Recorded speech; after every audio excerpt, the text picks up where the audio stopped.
Bonjour et bienvenue dans Nova. Aujourd'hui, une très courte vidéo concernant les modes de placement par défaut d'éléments CAO, comme par exemple les hachurages. Via le menu éléments, je vais appeler un hachurage en mode de placement contour, comme ceci. Et maintenant, je vais placer un deuxième hachurage en mode polygone, comme cela.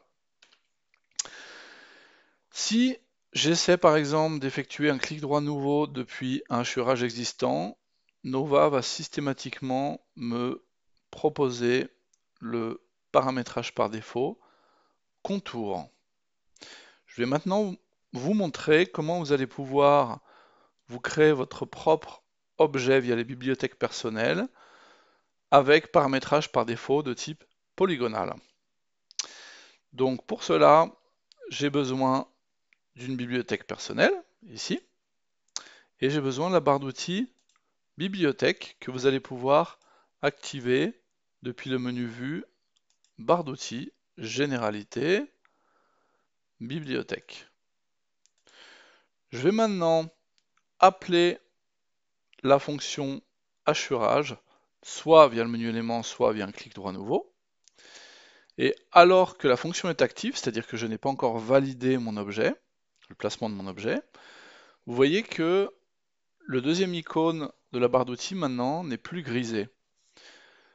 Je vais pouvoir cliquer dessus et ainsi insérer mon objet CAO dans l'emplacement de mon choix. Donc voici la technique qu'on utilise pour insérer un élément CAO quelconque dans une bibliothèque personnelle.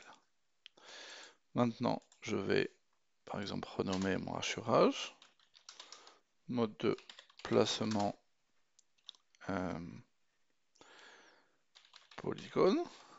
polygonal. Je vais choisir ici le mode de placement polygonal. Et maintenant, j'ai à disposition un élément hachurage qui par défaut sera selon le mode de placement souhaité. Bien sûr, vous pouvez reprendre ce principe pour n'importe quel objet CAO ou pas, dont les propriétés, par défaut, ne vous conviennent pas. Lorsque vous appelez cet élément, soit depuis un menu, soit depuis une bibliothèque Nova par défaut. Voilà, c'est tout pour cette petite vidéo. À bientôt!